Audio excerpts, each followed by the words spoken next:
Hello to you, and thank you so much for joining us here on CBS 8. I'm Netta Irampour, and here at CBS 8, we are working for you. We're getting to the bottom of problems that you've asked us about. We're looking for solutions. We're going to begin with a senior couple caught in a trash collection standoff. Yeah, you heard that right. Right now, they are struggling with finding someone to pick up their garbage. This couple no longer qualifies for city pickup service, and they have been turned away by private companies. So they reached out to us for help. CBS 8's Brian White working for you, looking into what can be done to clean up the mess that many others could soon be facing. Yeah, for the past 10 years, the Boltons have rolled their trash and recycling bins out to 10th Avenue, just like their neighbors for city pickup. But now they received a notice in the mail saying that in 5 weeks, that service will stop. We bought in 2015, and we've had trash service. We just keep our cans in our garage, and we roll them out. Now we're told that we're not eligible. Lynn and Stanley Bolton live in the F Street row homes, a group of single-family houses built in 2002 in East Village. While they've always received city trash service, they've now been told they don't qualify under new rules tied to Measure B, which changed how San Diego charges for trash collection. So you just feel kind of helpless, right? Yeah, a little bit. Not a good feeling. I reached out to the city's Environmental Services Department. They said the Boltons' home lacks an official dedicated collection point on a public street so that city trucks can safely collect there without disrupting traffic. It feels like we're singled out and we're wasting a whole lot of time. We've wasted weeks now dealing with this. After being denied by the city, the Boltons turned to private haulers like Edco and Republic, but hit another wall. Edco told them, quote, if you are a single-family home, the city of San Diego should remain servicing you. And Republic said, quote, we are only able to offer dumpster service at this time to Measure B impacted residents. With their current service ending October 15th, the Boltons say they're running out of time and options, and that they could face penalties and fines from the city if they don't find another trash service. It's incredibly frustrating because there's no logic in it, and you can't make sense to anybody, and nobody wants to hear it. A spokesperson for the city told me Environmental Services will be reaching out to the Boltons to help coordinate, and that if they group up with other ineligible homes nearby, it will improve their chances for private service. It's a little scary because we're going away in October and we can't go anywhere until this is fixed. We're going to stay on top of this story. Working for you in East Village, Brian White, CBS 8. We will be following up as soon as there's a solution to that. Let's hope for one soon. Reports of a fake police officer in San Diego circulating online. The impersonator has emergency lights, even a siren. But one driver they tried to pull over noticed that something just wasn't right, and they noticed just in time. CBS 8's Jenny Day working for you, explaining what we can all look out for during a traffic stop. There have been incidents over the years of people trying to impersonate law enforcement. It can be scary enough when it's the real deal. So yes, we are working for you. I spoke with both Highway Patrol and police about what to look out for. The post reads, hey neighbors, just a heads up about a dangerous situation I experienced. The driver merging onto the 15 North at Mission Gorge and Friars Road says this gray Dodge Durango aggressively tried to run them off the road, then started flashing red and blue lights, attempting to pull them over. We expect and want the community to trust us. The number one priority is everyone's safety. The driver noticed heavily tinted windows and an unusual light setup, so called 911 and was told it was not a real officer. In California, both CHP and PD are required to have these two specific things, a solid red light and a siren. We do have the solid bar that's going to be on top of the vehicle. That would also flash with red and blue, but it has to have at least one solid facing the front. The majority of the time, they'll be in their standard black and white vehicles, but the same rules apply for unmarked cars. We have anywhere from detectives to patrol officers who are unmarked, along with our brass, from lieutenants up to our chief. If you're still suspicious, call 911 to confirm, throw on your hazards to acknowledge them so you don't face further prosecution, and then get to a well-lit spot, making sure their badge and patches all match. You do not have to open your window to see the badge or ID. You should see a uniform, some type of duty belt, police radio, something along those lines. Hands-free law does allow drivers to use a cell phone during an emergency. San Diego police usually have California exempt license plates. However, the sheriff's department does not. We attempted to pull these plates from the DMV, but they came back to an Acura, not a Dodge, so were likely stolen. One more thing to keep in mind, know that CHP can pull you over on a side street and police can pull you over on the freeway. Basically, if they are legit, they can stop you anywhere. Working for you, Jenny Day, CBS 8. Okay, good things to be aware of. Paid parking at Balboa Park being put on hold for now. This proposed ordinance has a lot of people talking, and it's to put parking meters in a portion of Balboa Park. The ordinance heading back to city staff for review after several city council members, said that they do not support that plan. That includes Councilman Stephen Whitburn, who said he was hoping there would be an accommodation for seniors in the ordinance.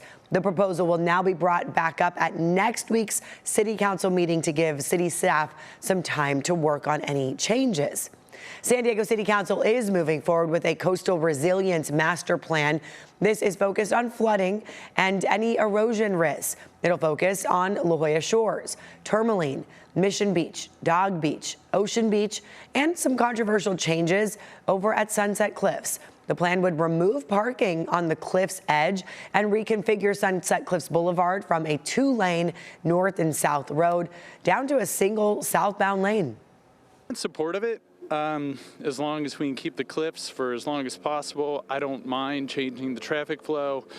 I run on this 5 to 6 times a week. I want it to be here as long as possible. A lot more traffic will be directed into the communities, which is going to be dangerous for the kids that are in the communities that play. You heard some different views on this. It's unclear what the timeline will look like. The city of San Diego accelerating its efforts to fix potholes with a brand new fleet of these patching trucks that promise to not only save time, but also money and the environment. CBS 8's Vanessa Paz working for you and shows us what it means for your daily drive. Living in San Diego, there's one thing most drivers can agree on: potholes. I'm sure the people who do wheel alignments are happy about this because you hit these potholes pretty hard. You can feel it. You can just feel it through your car's suspension. They're not just annoying, but many say they're a safety hazard. You're going to have to swerve out of the way. People are doing that to avoid potholes, which makes drivers go into the other lane. But now help is here. The city of San Diego just added 4 brand new patch trucks to its fleet, bringing the total to 12. And these rigs are built to impress, with 360-degree cameras and 2-way radios to help crews communicate. The 360 view, that definitely helps our team when in the field, gets a clear look at their surroundings. They also feature safety sensors and strobe lights to keep crews visible, along with brand new built-in tools like an electric jackhammer and side chute-style bins for debris and an auger system to cut waste. This new truck features what's called an auger system, which is basically a big drill, spins. It's more efficient, reduces less waste, and it actually expands the life of the vehicle overall. But the biggest difference, everything is electric. That means heating materials without relying on truck gas, so crews can use less fuels and get more done in a single day. We're able to tackle more jobs, and the material can stay hotter longer. We can there's actually an attachment feature we can plug in electronically. We can keep the material hot overnight. David Gonzalez is with the city of San Diego. We rode along with him and his crews to watch it all in action. As crews shaped out the pothole, cleared debris, sprayed, then rolled down the fresh asphalt.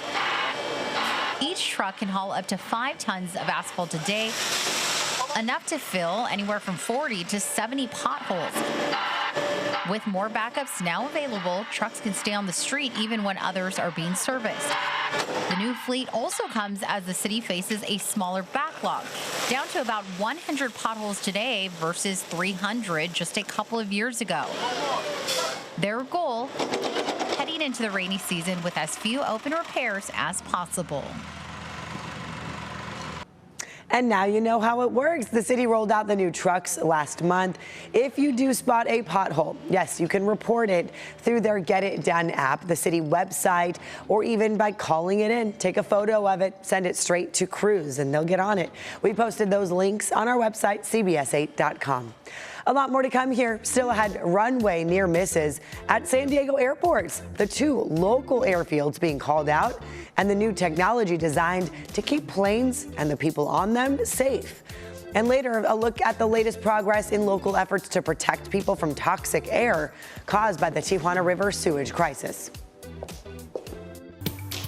Welcome back here. Thank you so much for joining us. Right now, the Arrivals Road connecting Terminals 1 and 2 at San Diego International Airport is closed. Airport officials say it's part of its second construction phase for the new Terminal 1. And the closure will allow safe access for construction crews. That's why they're doing it. If you do need to travel between the 2 terminals, not to worry. Follow the signs. You'll be redirected to other routes at the airport. People walking between the 2 terminals can still use the outdoor sidewalk there until September 22nd. If you have luggage, that walk could be about 15 minutes. So we really encourage people to take our Terminal Loop shuttle bus, which you can pick up right in front of Terminal 1. There's a shuttle bus too. The last flight to leave out of the existing Terminal 1 building will be at 9 p.m. Monday, September 22nd. About 15 minutes after that, incoming flights will begin arriving at the new Terminal 1 building. That features 19 new gates. Avoiding close calls on the runway. A new study says 2 airports here in San Diego had the most near misses in the entire country. CBS 8's Richard Allen with the details on this report and what one local airport is doing to try and stop these incidents before they happen. Southwest 1478. A near miss at San Diego International last October when a Southwest Airlines flight had been cleared to cross the runway at the same time that another Southwest jet was cleared to take off. 785 hold position. Veteran pilot Robert Katz, who has over 40 years experience as a flight instructor, spoke earlier to CBS 8 about this near miss. This airport is one runway. It is short. San Diego is operating way over capacity. This new study analyzing FAA data between 2021 and 2024 finds that San Diego International had 21 total runway incursions in that time period, 3 of which were high risk.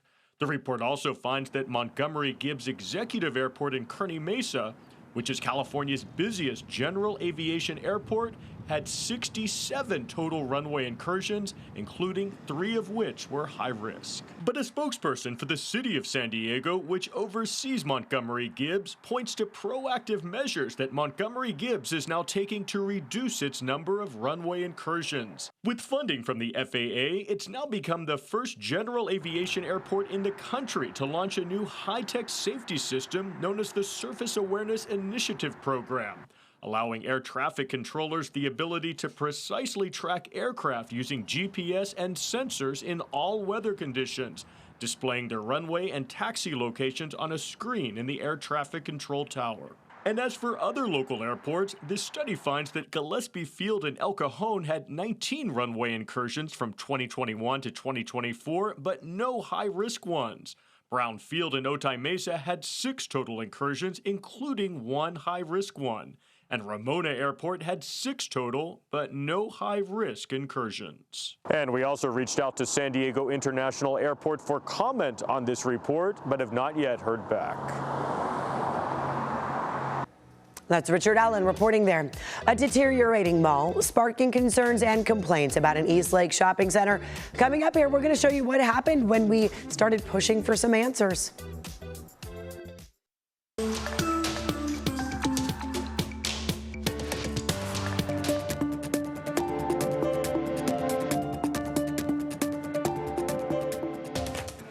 Welcome back here. San Diego County supervisors approved a 5-point action plan to address the South Bay sewage crisis.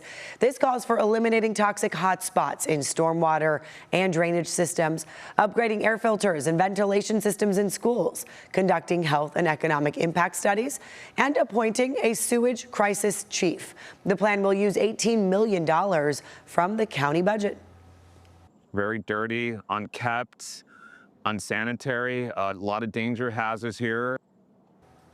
Well, 2 years after we first covered concerns on this Eastlake shopping center, people in this area say the problem has gotten even worse. I mean, look what's going on here. In 2023, neighbors reached out to us here at CBS 8 wanting to know why their main grocery store had been sitting vacant for years. Now they are even more frustrated. CBS 8's Shannon Handy working for you and has the details.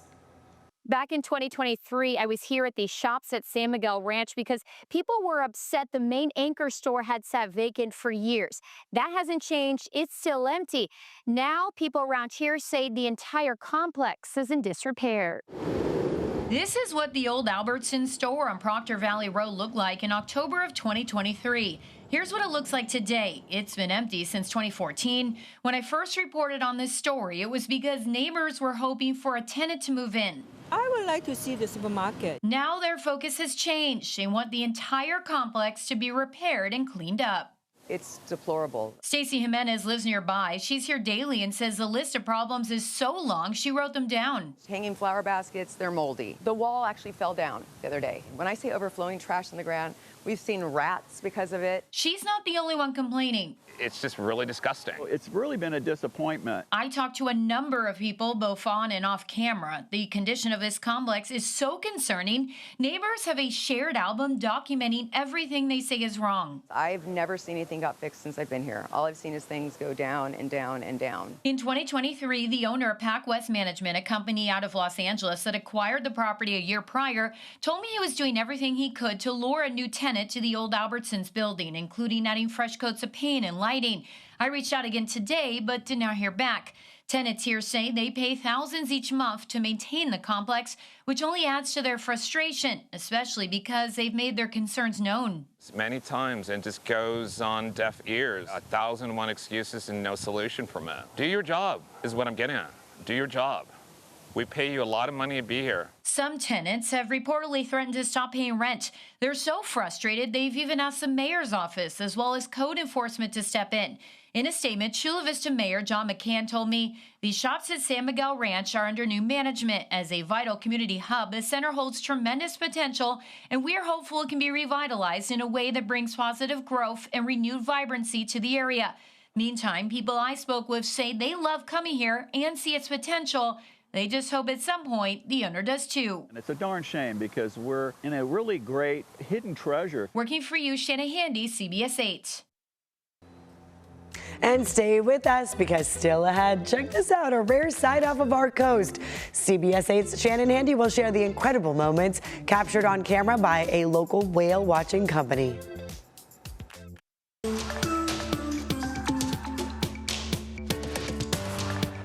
Welcome back. Check this out. Our coastline, huge variety of different species, as you know, but a local whale watching company says this past weekend they spotted a species they have not seen here in years. Yeah, they're massive. CBS 8's Shannon Handy showing us the video and explains why this sighting is so unique. Gone Whale Watching was out on a 2.5-hour tour yesterday when they spotted not one but two sperm whales about 15 miles off our coast. It's something that hasn't happened since 2019. There's really no understating just how rare that is. Gone Whale Watching founder Dominic Giannini says in all the years he's been conducting tours off our coast, he's never seen something like this. Gone Whale Watching has existed since 2019, and we have never seen a sperm whale before on a 2.5-hour whale watching trip. It happened around sunrise. Gone Whale Watching had two boats in the water when they received a call from the captain of another boat out on a bird tour. And they said, hey, we see some kind of whale out here, you know, my guests don't want to stop, but the spout is like a 45-degree angle. And that's significant because unlike, say, a blue whale or a humpback whale whose blowholes are on top of their head, a sperm whale's blowhole is on the side of their head. After heading in the direction they were told and searching for about 15 minutes, they spotted the sperm whales. So initially we saw one, And then as we hung around with that one, we noticed a second whale. And throughout the day, they got closer and closer until they were side by side, literally rubbing against one another. Sperm whales are the largest toothed whales on Earth and inspired the main character in Moby Dick. Dominic says based on size alone, about 50 feet, it appears they're both males. It's common for male sperm whales to hang out with each other instead of traveling with females in what's known as bachelor pods. So why are they so rare to see? For starters, sperm whales stay submerged deep underwater for long periods of time. But more significant is the fact whaling reduced their population from 1 million globally to varying estimates between 300,000 and 845,000. Do you think this sighting is a sign that things are getting better? I mean, it's hard to extrapolate one moment to something so large in scale, but there's no doubt that protections like from the Marine Mammal Protection Act, the Endangered Species Act, those things have gone a long way. Researchers in California do keep track of sperm whale sightings. Dominic hopes his images will help determine if these two have ever been seen before. In the meantime, he's hoping they stick around so others can see them too. There are people out here that have done whale watching for the last 20 years and have never seen this species. This is truly, one of those actual once-in-a-lifetime moments. Shanna Handy, CBS 8. Amazing stuff to watch out there. So yeah, anytime you get out on a boat, you never know what you're going to see here. New numbers now from the Labor Department show that our slowing job market isn't the new development that we thought it was. The department's so-called benchmark revision reveals employers added 911,000 fewer jobs in the year prior to March 2025 than previously reported. So about 1 million change. It comes just days after the department's August jobs report of just 22,000 new jobs. In recent weeks, Federal Reserve Chair Jerome Powell has teased a potential rate cut to give our economy a boost. The Fed's Board of Governors will decide at their September 17th meeting. A lot of eyes on that one. Tariff-exposed industries contributing to the recent string of sluggish job numbers. A new analysis of employment data shows industries like construction, manufacturing, transportation lost jobs after President Trump began his trade war earlier this year. In the manufacturing sector, the industry has 78,000 fewer jobs than last year after 4 straight months of job losses. That is going to do it for us. Remember, if there's something you want us to look into, here's the email, workingforyou@cbs8.com. Have a great day, everybody.